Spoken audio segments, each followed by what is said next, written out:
seja bem-vindo a mais um episódio do Saúde Sem Complicação, o podcast da Revista Ampla das Unimedes do Paraná. Hoje a gente vai falar um pouquinho sobre como os nossos ritmos biológicos impactam o ciclo sono-vigília, que é tão importante para a saúde de todos nós. Para falar sobre isso, a gente está aqui com Gustavo Santos, formado em Ciências Biológicas, doutorando em Fisiologia e professor da PUC Paraná. Gustavo, seja muito bem-vindo. Muito obrigado pelo convite, uma honra estar aqui com vocês.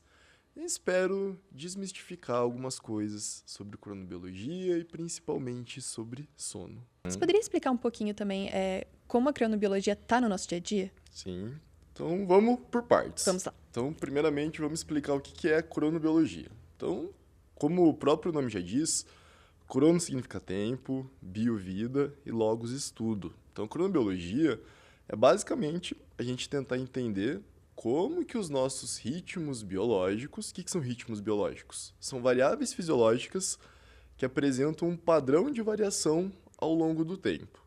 Esse tempo, ele pode ser o quê? No período de um dia, num período menor que um dia e maior do que um dia.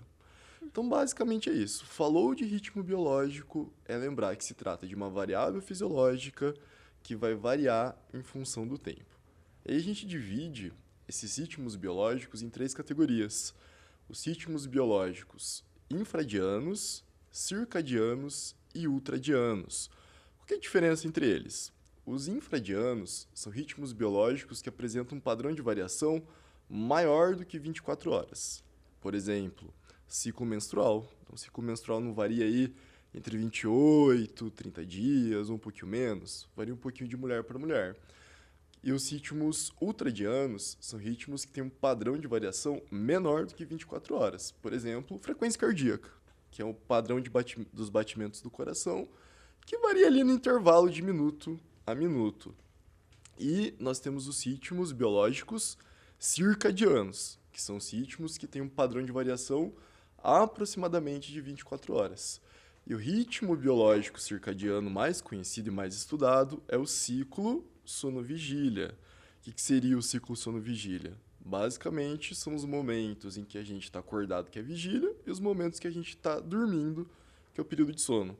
Então, esse padrão aí de variação circadiano é em decorrência da sincronização do nosso ritmo com o ambiente. O que seria a variável no ambiente que a gente sincroniza? O ciclo claro e escuro. O que é o claro e escuro? É os momentos que tem luz, que é o dia, e os momentos da ausência de luz, que é a noite. Então, os nossos ritmos biológicos, principalmente os circadianos, o mais evidente, o ciclo sono-vigília, ele é sincronizado com o ciclo claro e escuro. Eu não vou citar o nome do livro, mas a gente tem alguns livros que eles recomendam que as pessoas elas acordem 5 da manhã, 4 da manhã. Porque você tem que acordar cedo, fazer o seu dia render, que pessoas de sucesso acordam muito cedo. Já ouviu esse discurso alguma vez? Muito. Então, parece que, na verdade, esse discurso ele não é para todo mundo, tá? Por quê?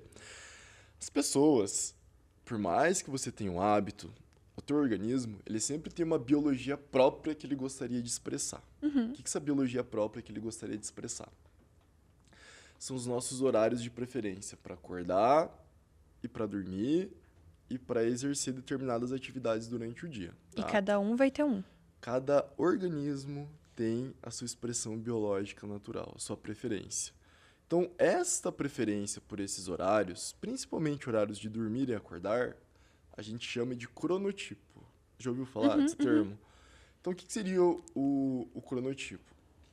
Então, o cronotipo é essa preferência, a gente chama de preferência circadiana, que, ou seja, se existisse um mundo utópico, que você pudesse escolher sua rotina, independente de horários sociais, de nada, que horário que você dormiria e acordaria todos os dias. Então, a gente enquadra as pessoas em 3 grupos. Que grupos que são esses? Os matutinos, os intermediários e os vespertinos. Quem que são os matutinos? Os matutinos são aquelas pessoas que a gente odeia. Acordam 5 da manhã felizes pra caramba, assim. Aquelas pessoas que, naturalmente, elas têm uma predisposição a acordar de forma, assim, mais leve nas primeiras horas da manhã. São pessoas que sentem sono nas primeiras horas da noite. E os vespertinos são os pobres coitados da sociedade, né? Que têm a preferência por dormir nos horários mais tardios da noite e por acordar nos horários... Ou melhor, tem preferência por acordar nos horários mais tardios da manhã. E os intermediários são aqueles que são meio termo. Que não é nem... Varia, sim? É interessante essa tua pergunta, porque recentemente surgiu uma quarta classificação, os chamados de intermediários bimodais. Então, inclusive, o estudo publicado foi por um professor da Federal, o Bruno Martinhac, juntamente com o meu orientador do mestrado e doutorado, Fernando Lousada. E tem mais outros autores que eu não me lembro agora. Então, os intermediários bimodais são aqueles que ora expressam comportamentos de matutino e horas expressam comportamento de vespertino. Então, eles vivem ali uma crise existencial cronobiológica, né? E o que influencia essa diferente expressão em diferentes momentos? Então, aí a gente entra no outro ponto, né? O que influencia é uma mistura de fatores genéticos e fatores ambientais, fatores comportamentais. Então, na verdade, a gente tem uma preferência por ser matutino, intermediário, vespertino, é mais modulado pelo fator genético. Ou seja, a gente não escolhe se nós gostamos de dormir cedo, acordar cedo, dormir tarde, acordar tarde. Então, eu vou ser meio advogado aí da libertação de alguns. Sim. Porque muitos são taxados de preguiçosos, Nossa, sim. que não gostam de acordar cedo. Na verdade, não. É o organismo do indivíduo tentando manifestar a biologia para a qual ele nasceu, Sim. né? E qual que é o grande problema? Que os horários sociais, eles foram feitos para quem? Pra quem é totalmente matutino, nossa. A Matutino. aula ali da criança e adolescente começando às 7 da manhã é algo que, ainda mais que a criança precisa de mais sono, às vezes pode ser algo bem complicado, né? Se a gente para pra pensar. Exato. E como que você se adapta a isso, né? Se é algo que vai contra o seu relógio biológico. Sim. Então, olha que interessante, né? Tem um agravante no período da adolescência. Os adolescentes, por conta do período da puberdade, eles são naturalmente mais vespertinos do que a média populacional. Ou seja, até o adolescente que é matutino, ele fica levemente mais vespertino. A gente chama isso de atraso de fase circadiana. O que é fase? O que seria, né? O atraso de fase circadiana ou um adiantamento de fase? O atraso seria você ter a tendência em dormir e acordar mais tarde. E o adiantamento seria você dormir e acordar mais cedo, tá? Então, o adolescente ele passa por essa crise aí, de ter tendência de dormir e acordar mais tarde. E que horas se começam os horários escolares aí? 7h15, 7h30. Então, os adolescentes, eles acabam tendo um período de sono noturno mais curto, né? E acabam vivendo em estado crônico de privação de sono.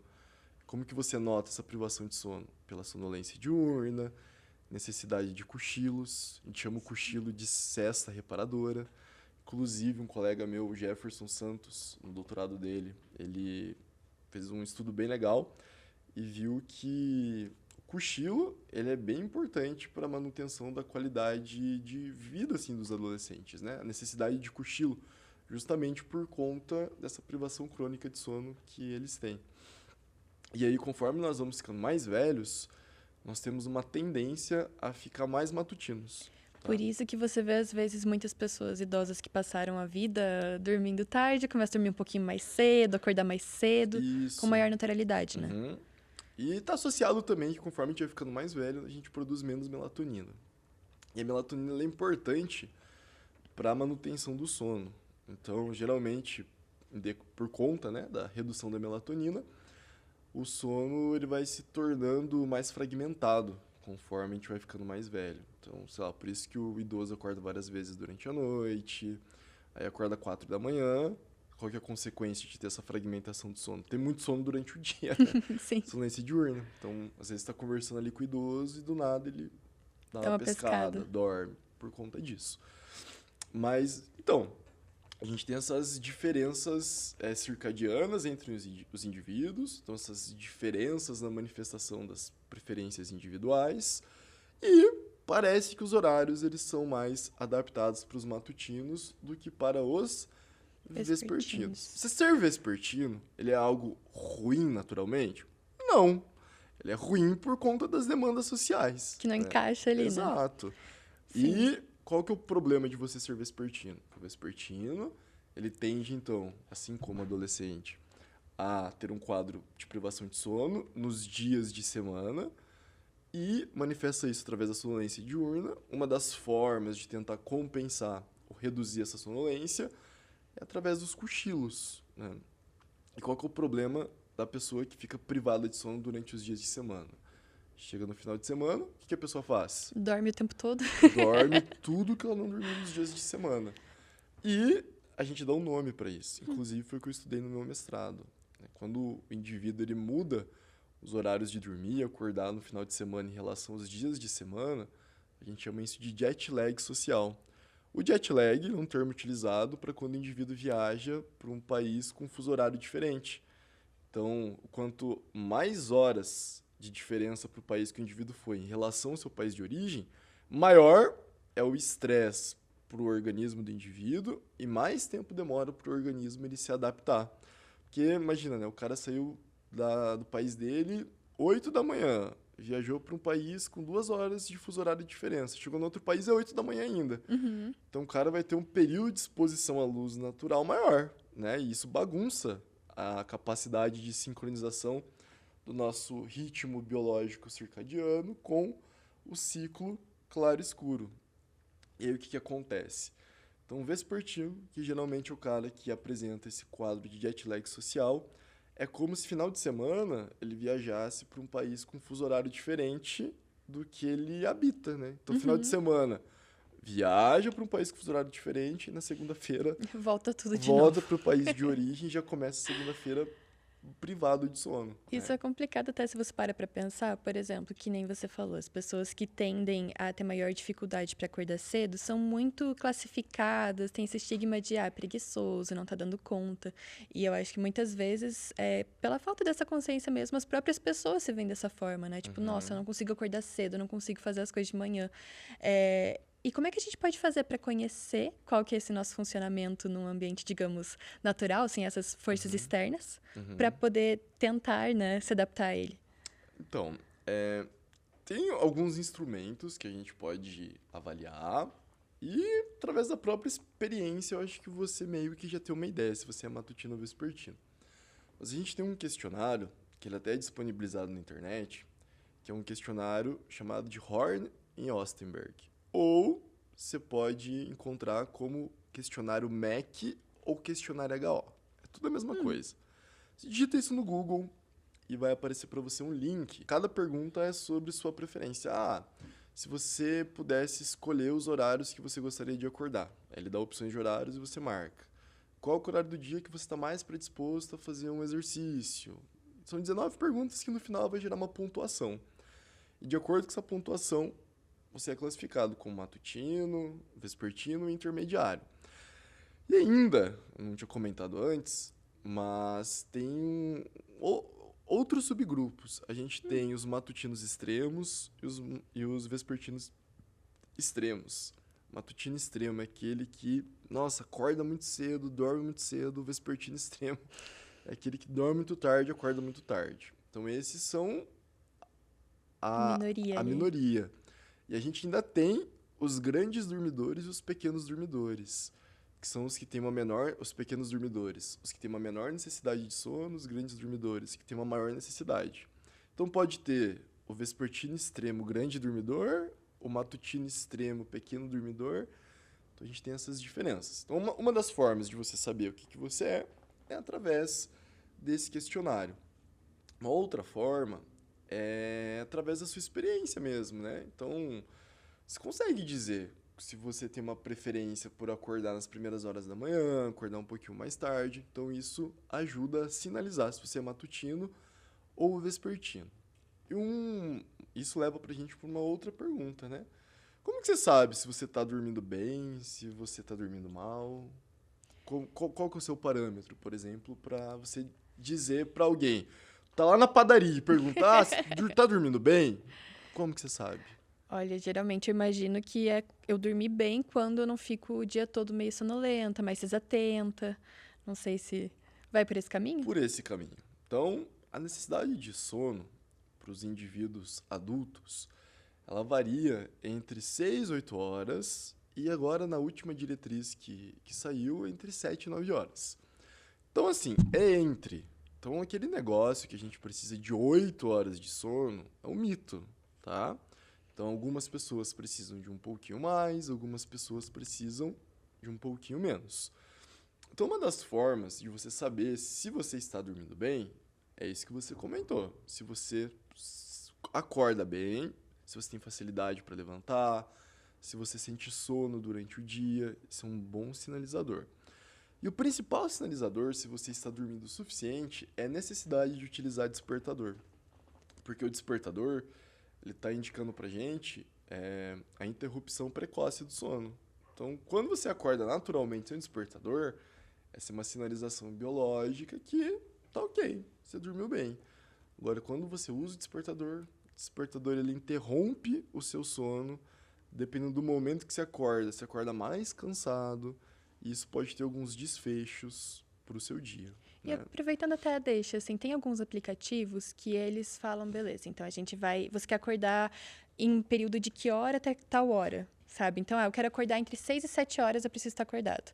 E daí, o que o aplicativo promete ele vai analisar o sono e quando tiver no momento mais propício para te acordar, para você se sentir descansado, ele vai tocar nesse momento. Isso é real? Isso funciona? Tá na moda isso, né? Tá. Eu já tentei usar, Então, assim, do ponto de vista biológico, até faz sentido. Na prática, não funciona muito bem, tá? Mas para cochilo funciona melhor, tá? Mas vamos tentar entender isso. Quando a gente dorme, a gente divide o nosso sono em ciclos do sono. Então, um ciclo completo de sono, ele tem 1h30. Então, você concorda comigo que durante um sono noturno, que você dorme ali entre 6 e 8 horas, você tem vários ciclos do sono. Então, dentro dessa 1h30 de cada ciclo, a gente divide o sono em fases. Então, a gente divide o sono em 2 fases. A fase não REM e a fase REM. E a fase não REM, a gente divide em 3 subfases, que é N1, N2 e N3, que é o tal de sono profundo. E o sono REM é aquela fase do sono que quando a gente está com o olho fechado, o olho ele se movimenta. Tanto que o sono REM está descrevendo uma fase do sono em que ocorre o movimento rápido dos olhos. Então, como que é distribuído mais ou menos os minutos dentro de cada fase nessa 1h30? Então, a fase N1 e N2, ela corresponde a uma fase do sono em que o sono ele é mais leve. Então, na fase N1 e N2, a frequência cardíaca ela baixa um pouquinho, a respiratória também, então a temperatura central diminui, se começa a ter um pouco de atonia muscular. Então, essas 2 fases, elas duram aí mais ou menos uns 25, 30, 35 minutos. E aí a gente entra no sono profundo, que é a fase N3. O sono profundo é a fase do sono, que é a fase reparadora, que é a fase onde a gente tem reparação tecidual, onde a gente tem reorganização sináptica, é aquela fase do sono que a gente vai remover uma substância que acumula no sistema nervoso central, que faz a gente ter sono, que chama-se adenosina, tá? Essa fase aí, ela varia, dependendo do período do sono noturno. Mas, em média, o sono profundo ele tem também aí mais ou menos 35, 40, 45 minutos. Só que essa quantidade de sono profundo depende do horário da noite, depende do quão privado de sono você tá. Então, varia bastante. E a fase do sono REM é a fase do sono onde a gente, de fato, sonha, que é aquela fase do sono que a gente tem consolidação de memória. Então, é onde memórias de curto prazo viram memórias de longo prazo, né? Geralmente, nessa fase que a gente sonha, a gente não tem aí uns sonhos meio loucos. Sim. Você sonha, sei lá, com a tua professora do ensino fundamental 1, aí entra lá o teu amor platônico, aparece seu cachorro e chove. Sim. Aí você acorda sem entender nada. Por quê? A gente não sabe muito bem o que o sonho ele significa, né? Mas uma das teorias é que durante a fase do sonho a gente vai ter consolidação da memória e a memória ela é algo físico, né? A memória nada mais é do que uma sinapse entre 2 neurônios. E nesse processo de consolidação de memória, a memória que está de curto prazo, que fica armazenada no hipocampo, ela precisa ir lá para o córtex pré-frontal para virar uma memória de longo prazo. Então, É nessa passagem é ali nessa que... passagem que cruza muitas sinapses. E aí a gente tem esses sonhos meio loucos. Uma bagunça ali. É isso, é o que a gente acha. Sim. Mas assim, tem várias teorias que tentam Uhum. explicar o que eu sonho. Então, assim, a gente divide o sono mais ou menos. E o sono REM ele tem 10, 15 minutos aí por ciclo. Então, mais ou menos assim que é distribuído as fases. Porém, na primeira metade do sono noturno, a gente fica mais tempo em sono profundo. E na segunda metade do nosso sono noturno, a gente fica mais tempo em sono REM. Ou seja, já muda a distribuição de minutos de cada fase do sono. Então, quando você usa o aplicativo, lá você foi dormir meia-noite. Aí, quero acordar 6 horas da manhã, né? O cálculo do aplicativo ele não é tão eficiente porque a ideia é a seguinte: se durante o sono você acorda um sono profundo, você acorda mais cansado ainda. Porque a fase do sono profundo é uma fase que o teu organismo não está preparado para acordar. Então você acorda com aquela sensação de moleza, dor de cabeça, parece que um caminhão te atropelou. Uhum. Então o cálculo que esse aplicativo faz é para você não acordar em sono profundo. Porém, você concorda comigo que como a gente tem uma variação individual muito grande, começar que algumas pessoas o ciclo de sono dura mais que 1h30, outras dura um pouco menos. E o tempo que a gente fica em cada fase depende de algumas variáveis. Então, por exemplo, quão privado de sono você estava do dia anterior. E outro fator é que muda, né, durante o sono noturno.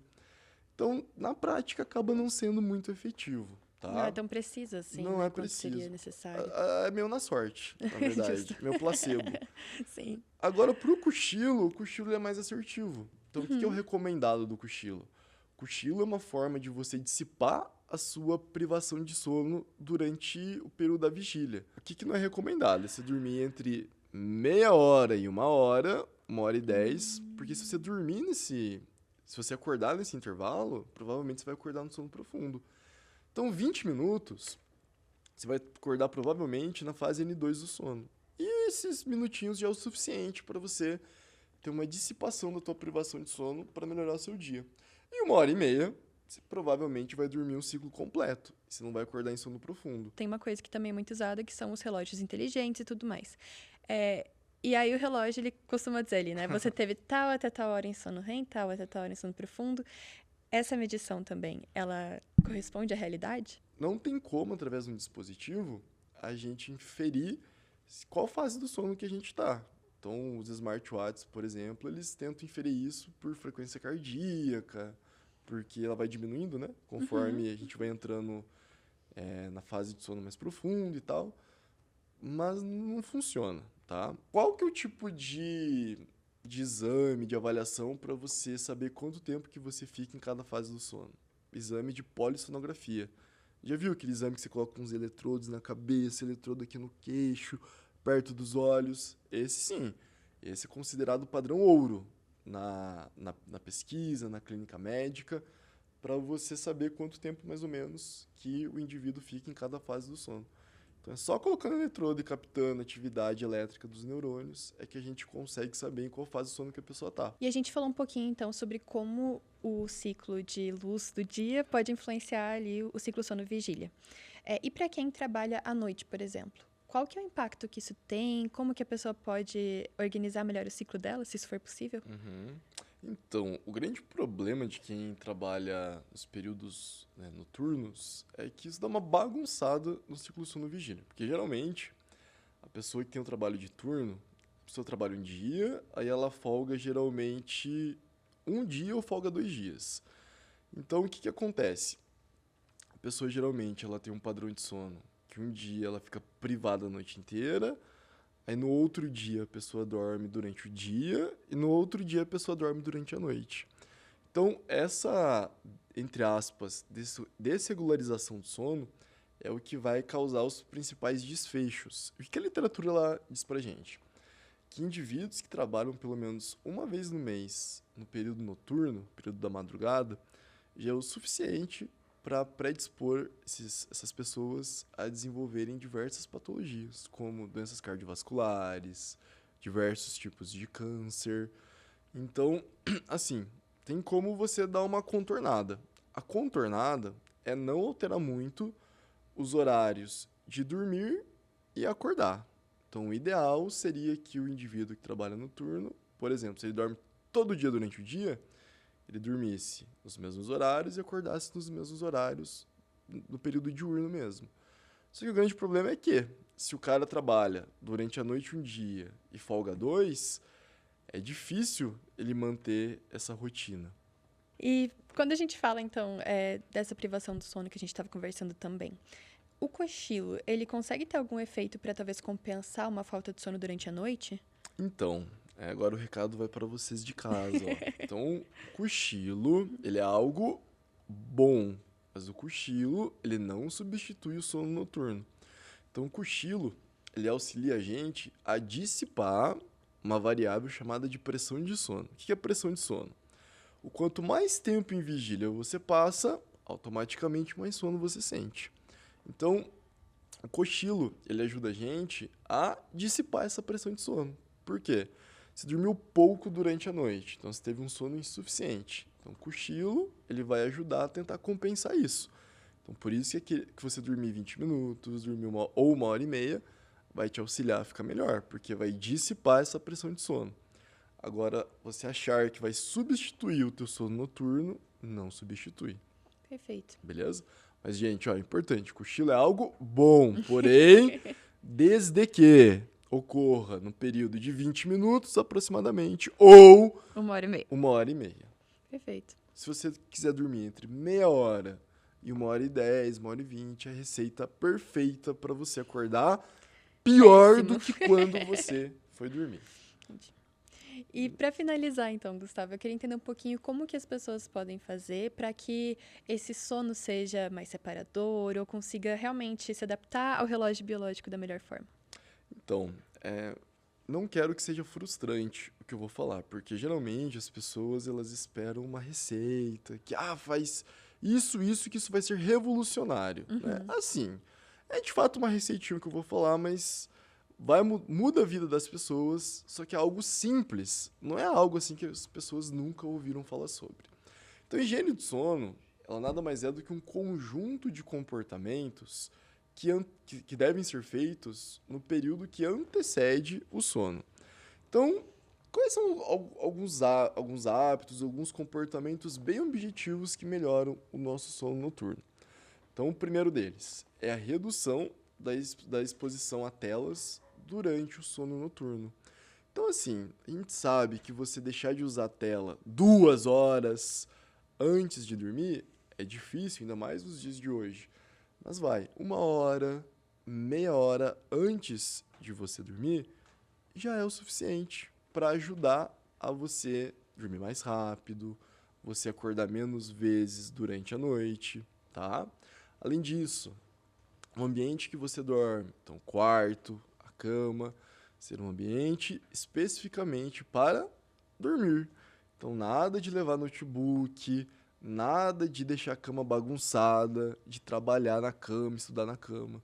Então, essa é uma segunda coisa muito importante. Então, o ambiente do quarto, da cama, tem que ser especificamente para dormir. A gente sabe que na prática as pessoas não fazem isso. Uma outra coisa que ajuda Essa é uma boa. é você tomar um banho quente antes de dormir. Aproximadamente ali meia hora, 1 hora antes é o suficiente. Não consumir bebidas energéticas mais ou menos 6 horas antes do que o horário que você costuma dormir, tá? Por quê? As bebidas energéticas, elas causam desbalanceamento na síntese e secreção hormonal. Então a gente tem picos de adrenalina, de noradrenalina, que são hormônios que fazem a gente ficar muito acelerado, que fazem a gente ficar em alerta, aumento de cortisol e, consequentemente, a gente tem o quê? Uma redução da melatonina. Então, por mais que esteja de noite, a melatonina ela fica inibida. Então, a pessoa vai demorar mais tempo para pegar no sono, vai demorar mais tempo, ou melhor, vai acordar mais vezes durante a noite, tá? Outra coisa que é muito legal também que ajuda é você... As pessoas não fazem mais isso. Ler um livro físico antes de você dormir. Isso que é um livro físico com conhecimentos muito complexos? Não. É um livro físico com uma historinha, né? Um livro físico ali que você faz uma leitura com finalidade de lazer, não com uma finalidade acadêmica ou de trabalho, tá? Então, assim, de maneira geral, eu acho que é isso. E outra coisa também que eu não comentei é a exposição à luz natural, tá? Já ouviu falar que você se expor à luz natural ajuda a dormir melhor? Uhum. Então, por exemplo, se você quer dormir mais cedo, o ideal é você se expor à luz natural nas primeiras horas da manhã, tá? Então, a exposição à luz natural, ela é super importante para auxiliar o nosso relógio biológico a se sincronizar ao ciclo claro e escuro. Então, isso auxilia a gente a dormir mais cedo, com mais facilidade.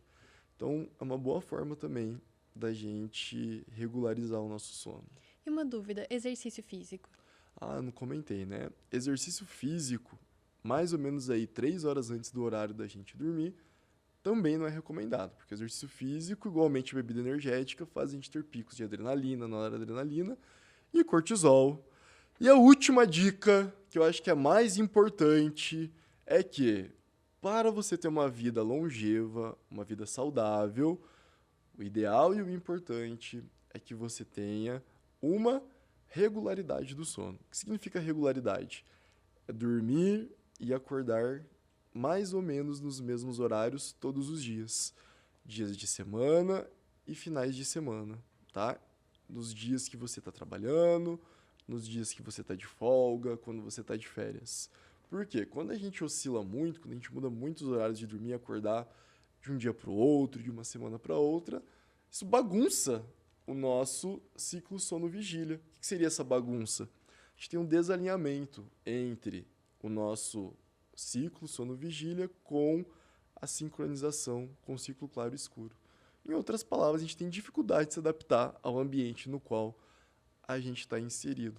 E o sono, ele forma um tripé juntamente com a alimentação e com o exercício físico. Esse é o tripé da longevidade.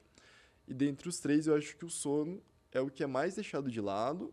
Hoje tem se falado mais. O sono tem se tornado pauta de saúde pública, o que eu acho que é super importante. E, assim, se eu pudesse dar um conselho para as pessoas é cuidem do sono, assim como vocês cuidam da alimentação e cuidam da prática de exercício físico. Até porque um predispõe o outro, né? Exatamente. E você, Gustavo, você pesquisa também um pouquinho sobre a questão da privação do sono e o impacto no desenvolvimento infantil, né? O que você tem observado nas suas pesquisas recentemente? Isso, então. A gente estudou algumas gestantes das unidades básicas dos distritos sanitários aqui de Curitiba, um estudo que a gente fez em parceria com o Laboratório de Reprodução lá da Universidade Federal do Paraná. E a gente, inicialmente, a ideia era nós estudarmos como que a exposição das gestantes a desreguladores endócrinos, que são aquelas substâncias presentes em plásticos, em cosméticos, como BPA-ftalato, como que isso afetava o desenvolvimento do sistema nervoso do bebê e como que isso impactava no sono. A gente ainda não... Assim, as análises dos dados dos desreguladores endócrinos não foram finalizadas ainda, mas a gente tem outros dados. O que aconteceu? Quando os bebês nasceram, a gente foi até as mães e a gente aplicou um questionário de desenvolvimento infantil, chamado de CRED, que ele gera um score. O que seria esse desenvolvimento infantil? É avaliar o domínio cognitivo, domínio motor, saúde emocional, saúde mental, e no final ele gera um valor. E a gente, depois disso, avaliou o sono das crianças. E essas crianças eram muito novinhas. Eram crianças entre 3 meses e 3 anos de idade. Então, elas usavam esse dispositivo que eu tinha comentado no início do podcast do actímetro, usavam no tornozelo, e aí depois usavam 7 dias, e aí depois a gente pegava esse actímetro e a gente extraía alguns dados. Então, média do horário de início de sono, média do horário de acordar, eficiência do sono, quantas vezes que a criança acordou durante a noite. E aí a gente tinha essas informações e a gente foi avaliar, né? Será que esses dados do sono, eles estão associados com os dados do desenvolvimento infantil? O que a gente viu? A gente viu que parece que as crianças que consolidam o sono noturno mais precocemente, o que seria consolidar o sono noturno?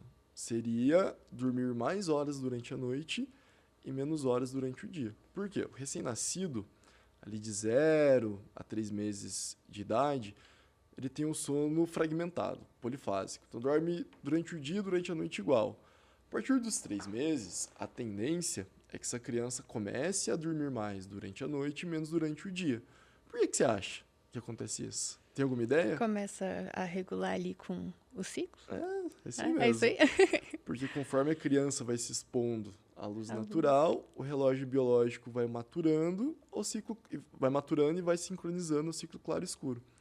Então isso é um marcador do desenvolvimento infantil, que depois dos 3 meses começa a ter essa consolidação do sono noturno. O que a gente viu? Que o quanto mais cedo as crianças consolidam o sono noturno, parece que elas manifestam melhores scores de desenvolvimento infantil, né? A nossa amostra ela é pequena e tem uma variação de idade muito grande, né? Entre 3 meses e 3 anos. A gente mandou esse dado em forma de artigo para uma revista e agora está no processo de validação, de revisão, a gente está fazendo algumas correções e em breve aí esperamos que possa ser publicado. E por que a consolidação do sono noturno ela é importante para o desenvolvimento infantil? Porque é no sono noturno que se formam as memórias, né? Não só, mas principalmente.